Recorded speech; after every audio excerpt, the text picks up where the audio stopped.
So welcome to this lecture. Here are photos of my co-authors. The purpose of this lecture is, in one sentence, we show how to use probability weight functions, that's nonlinear transformations of probabilities, to analyze ambiguity. And ambiguity means uncertainty, decision-making on uncertainty. Some events, you're not sure if they will happen or not, but no probabilities of them are given. It's unknown probabilities, so that's ambiguity.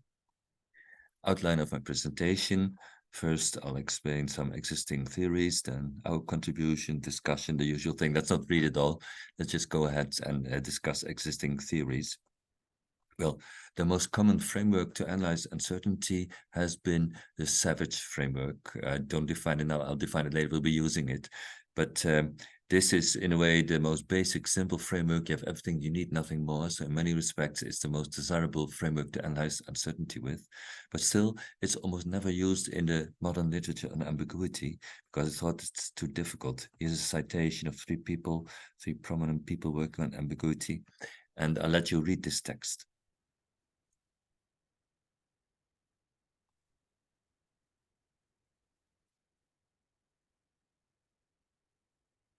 So they state what's the general thinking in the field. The Savage framework is too general, too little helpful structure, making it too difficult to analyze ambiguity.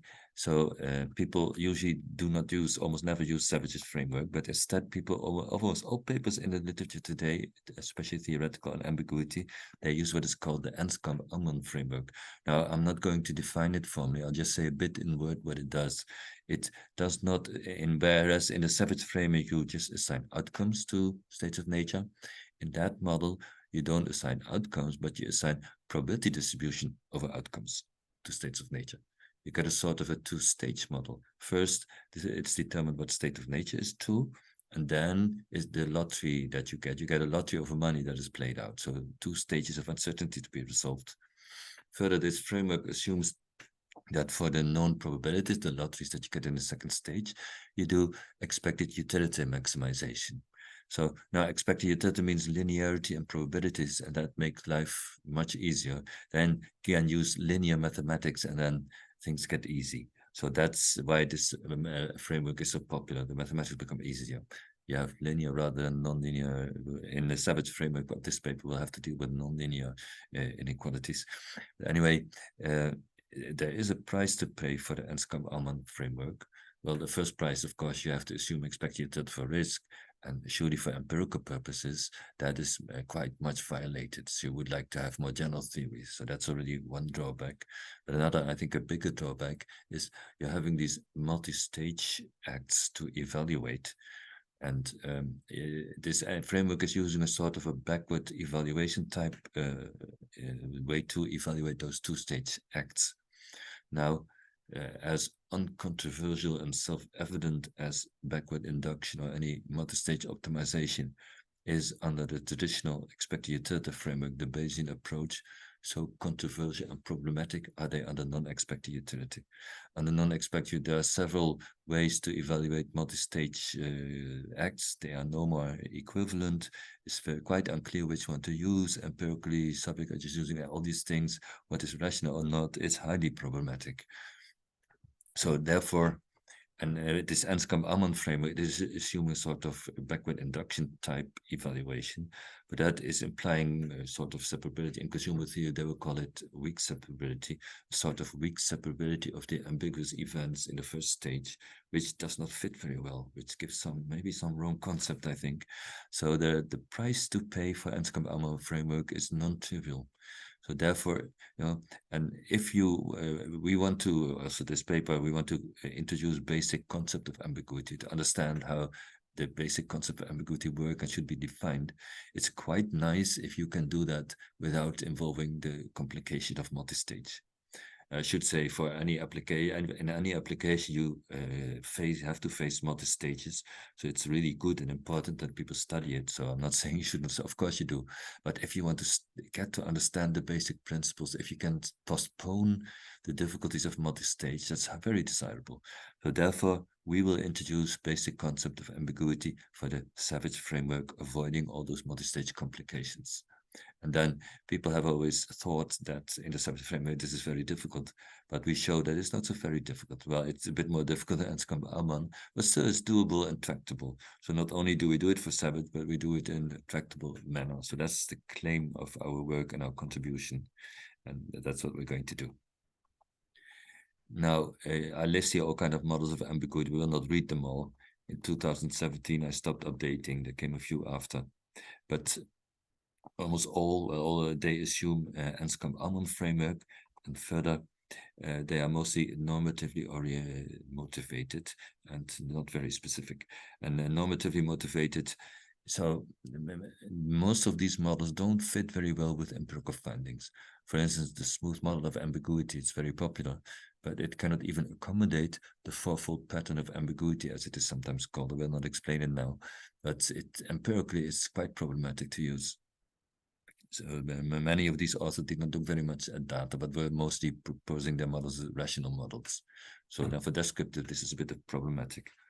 Also, they are not, but if I say they are not specific, many of these models use very general, overly general, maybe for many purposes, parameters. For instance, in the multiple priors models, you, at least what in generality, it should be that you endogenously choose a set of priors. Now, there are many, the collection of set of priors is very big, has a very high cardinality. So you have a lot of liberty here. And almost every phenomenon you can accommodate by choosing the fitting set of priors. So that's a bit problematic there. The smooth model is assuming that you specify a second stage distribution, which even has higher cardinality than sets of priors. So in that sense, these models are maybe a bit too general. Therefore, when people apply these models, they always add very heavy parametric assumptions. In multiple prior, in most applications of multiple prior, the people assume the set of priors to already be exogenously given by experiment or whoever, or maybe only one or two parameters are left unspecified. You assume some normal distribution around about some value. And but in those cases, and in the smooth model, also always the two-stage decomposition, identifiable decomposition of uncertainty is almost always assumed, and a very specific assumption about the second order distribution. In such cases, the results of your analysis are determined more by the parametric assumption that you added than by the underlying model that you used. And usually people make these assumptions, they don't discuss, they just do it for pragmatic reasons. And of course, we have to work pragmatically, so I shouldn't object too much. But it's worrisome. Also, these models, there's no way to do non-parametric measurements of them. Everything, you always have to add heavy parametric assumptions. The model that I will present today, that has been measured already in non-parametric manners. So it's quite specific, and it gives you concrete predictions. That's for many purposes desirable. Well, our framework, that will just be Savage framework. So we assume a set of states, a state space, capital S. So one element is true, others are untrue. You're uncertain which is a true one. Then there are outcomes, and today let's just assume outcomes are money amounts. In fact, all the theorems that I present today, the only thing we need is that there are 3 outcomes that are non-indifferent. So we can handle very general outcomes, also finite. But for simplicity today, outcomes I assume monetary. Now, mathematically, an act is a function mapping the state space to the outcome space. What it means is here, if I choose an act X, then I will get the outcome XS corresponding with the true state of nature. But the point is, of course, I don't know for sure what the true state of nature is, so I don't know for sure what the outcome of the act will be. So that's how we model uncertainty. Then usual thing with events, a subset of the state space is an event. An event is true, means that it contains the true state of nature, all the usual things. Now, here is a notation. In fact, all the theorems that I present today, they only need 2 outcome acts. So in that sense, they can have great generality for many models, because 2 outcomes, they suffice to specify the things that I need today. So here is a notation for 2 outcome acts. Here, gamma and beta, I use Greek letters to denote outcomes. So this means it's a 2 outcome act. It gives you outcome gamma if event E happens, and outcome beta otherwise. So outcome beta results under E complement. So that's the notation that we use here. Then the classical expected utility model, that the Bayesian approach that Savage contributed so much to, it goes like this. If you have an act X, you evaluate it quantitatively. You specify a capital U, that's the utility function, subjectively determined. You specify a probability distribution of the states, capital P is also usually assumed to be subjective. And then for every outcome, you take its utility, and of that, you take the probability weighted average. That's how you evaluate the act, and then you choose the act that has the highest expected utility. This is the classical model. And we're going to, the ambiguity models that we also work on today, they want to generalize this. They want to do non-expected utility models. I'm going to do that too. I'm also going to generalize the model that I'm going to assume. One thing it will generalize is that here we will have a non-additive event function. That's one generalization. Now let me write down the model that we will assume. It is often called biseparable utility in the literature. That is, so I only need two outcome acts for what I do today. Then here we have a two outcome, but now I assume it's important that the outcomes are ordered, that gamma is the best outcome and beta the worst. So then the evaluation of this is we apply a weighting function W. Now I'm going to define a bit later what it satisfies. Apply that to event E and multiply that by the utility of the best outcome. And we take 1 minus that weight, multiplied by the utility of the worst outcome. So we have here a convex combination, and this W function plays a big role. Capital U, you already guessed it, that's the utility function as it was on the expected utility. In capital W, I call it weighting function. It's also sometimes called capacity or non-additive measure. But we assume the following conditions for it. The empty set, the impossible event, has weight 0. The full set, the universal event that surely happens, has weight 1. And we have monotonicity with respect to set inclusion. If A is a superset of B, then the weight of A is at least as big as the weight of B. So quite weak general conditions we impose on the general weighting function. This generalizes the probability measure, of course. It can be non-additive. We do assume a richness condition that is called convex rangeness and sort of atomlessness. The condition says, if I have an event A subset C, and I take a real number between the two W values, then there should exist a subset B that is nested between A and C, such that the W value of B is exactly the beta. So this is a sort of intermediate value property. It looks much like that. And it's equivalent to atom for can't be additive probability measure. This is equivalent to atomlessness. Well, this will mean that we have richness in the state. The state space must be infinite to have this satisfied. And then we have a sort of a continuum of a state space. So that's the richness that we use. Now, so one contribution of our paper will be that we give a full formalization, a fully mathematical theory. It will be that we present. The theory that we present has already been used in many empirical studies. So one contribution of this paper is to fully formalize. But another thing is we want to have everything axiomatized that we do. So we want not, I don't want to just assume this model as it is, but I want to just use preference conditions that imply, that justify this model. And the preference axiomatization for this model has been provided by Gibor 87, at least, well, not for this model in full generality, but for the rank-dependent utility, so the Schocker expect utility special case. Gibor gave a really brilliant axiomatization, and therefore we say we will use this model, and for axiomatization, go to this Gibor paper, and then you have it at least for Schocker expect utility, and in fact, that's prospective for gains. We have fully axiomatized everything we do. Well, the theorems that I will present in this lecture and the corresponding paper, these theorems hold true for every biseparable utility model. That means they also hold, there are all kind of ambiguity models beyond Schocker expected utility, such as multiple prior models, max-min EU, alpha max-min EU, prospective for gains. So for all these ambiguity models, our theorems can be applied. They hold for every biseparable utility model. But then for Schocker expected utility, Gibor gives an axiomatization. For the others, it would be other axiomatization.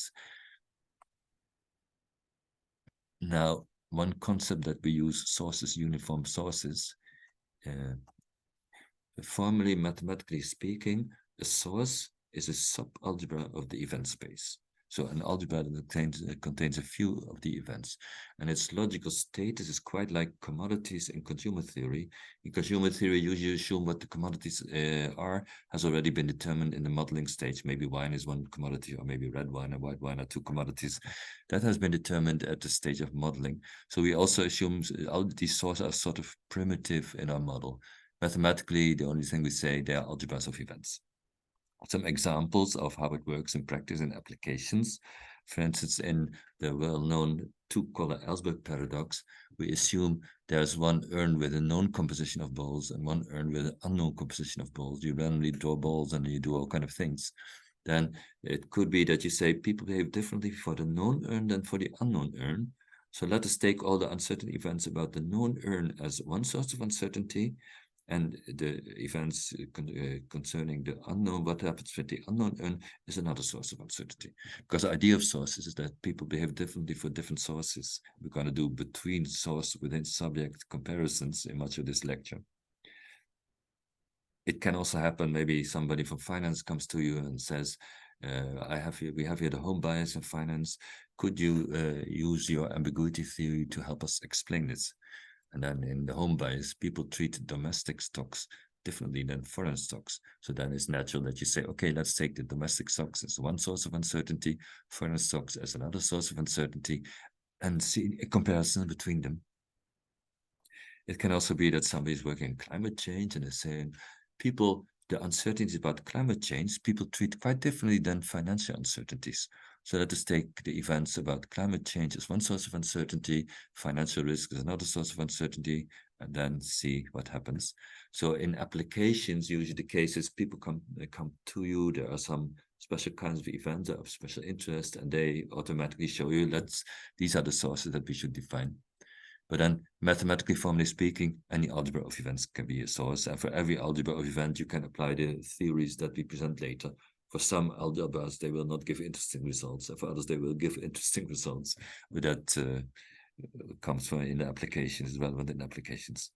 Anyway, we do sometimes assume that among all the events that we consider, there are some events of which we know probabilities, for which known objective, exogenously determined probabilities are available. And such events we call risky events. And then we assume they're an algebra, and then we call that the risky source. So that's one special source. In that risky source, some simple monotonicity that let me not mention them, but anyway, almost always it follows that then the weighting function on those events is a nonlinear transformation of the objective known probabilities. This is a model often studied in decision-making under risk and prospect theory, other theories. But this readily follows in our model once we have known probabilities. I'm going to generalize this a little bit. I'm going to call a source uniform if there exists a probability measure. Now that probability measure need not be, before with risk, it was a known probability measure, but here there just exists a probability measure. Can be some subjective probability measure capturing subjective beliefs that your decision maker has. It can also be just by coincidence that the decision maker is not thinking about probabilities at all, but by coincidence, that weighting function happens to exist such a probability measure. Now, whenever such a probability measure exists, whatever its status, then we call a source uniform. And the term later, you understand why we use that term. And then again, these very elementary monotonicity conditions imply that then if you impose them, and it's in a way I will not state them here, but then they imply that the weighting function for the events of that source must be a nonlinear transformation of that probability measure. By the way, in this lecture, when I say probability measure, it always means additive. So the P subscript from the capital A is additive. And these, well, subjective is a bit of a term with many associations. And so we call them ambiguity neutral probabilities, or A-neutral probabilities for short. And the idea is that if the decision maker is ambiguity neutral, he or she will just be using those probabilities as if they are objective in decision making. And an expected utility maximizer will just be using those probabilities. So you could say if your decision maker has a sort of a Bayesian twin, the twin is exactly like the decision maker, only that twin does expected utility maximization, then that twin would have to use those probabilities. some symmetry condition that I will not specify already imply that it must be like that. So that's why we call those are the A-neutral probabilities for a uniform source. Then that W function, the transformation function, we saw already such a function for decision making under risk. But for any uniform source, we call that the source function. And the typical thing of source function is that these functions can be different for different sources. They need absolutely not be the same as the transformation function that is used for known probabilities for risks. So the idea of source theory, I already said it more or less, we can study ambiguity attitudes, uncertainty attitudes by allowing the source function to be different for different sources, then compare them to each other, see whether there's more or less aversion, all these kind of things. This is the basic idea of source theory that I will present today. So the properties of the source function are of special interest to us. Now, I cannot say that this is new. This idea has been around as long as mankind. This is more or less. Here's a 1961 paper where I found a very nice paper, a discussion of the Ellsberg paradox. And Ellsberg, of course, is a very famous paper, but this paper is also magnificent. And from the title, you can already see that he had that in mind, that you do use subjective probabilities, what I call the A-neutral probabilities. You have different ways of distorting them. That's how you react to uncertainty. So the basic idea of the source method, you can already recognize in his writing that he has such things in mind. The other papers that, for instance, Kahneman, Tversky, 79, the famous prospect theory paper, they already point out that probabilities can be transformed differently depending on how vague those probabilities are. That's also the essence of the source method. There's also a beautiful paper, Einhorn and Hogarth, 1985. This was in Psychological Review, but a beautiful paper. They have very modern ideas of ambiguity. They also assume that you can assign these additive probabilities to events, that you do transform them non-linearly. They have all kind of, for instance, insensitivity, a concept that will be important, but that the modern literature doesn't pay maybe enough attention to. They already put it very central. It's really a classic. I think every student in ambiguity should read that paper. But anyway, those are a few papers that already mention the idea. There have been many empirical papers that use this idea. Here's just a list of them, many papers. So in that sense, this method, that the source method, source theory, is not new at all. It has existed a long time. Then it's quite strange, that a theory that has been so widely used, and right, so I think it's a very good theory, otherwise we would work on it, that never a formal theory for it has been provided. Nobody provided by the rules of mathematics definitions to give that theory, or axiomatization, things like that. It hasn't existed yet. So on one hand, that's amazing, but the reason is that people always thought, well, then you must work with the Savage framework, and people always thought it's too difficult. Let's stay away. Let's do Anscombe-Elmont framework. So today we are going to do the Savage framework. We're going to formalize this source theory, source method, fully in agreement with the rules of mathematics, preference axiomatizations. But that will be in lectures to be continued in the next recording.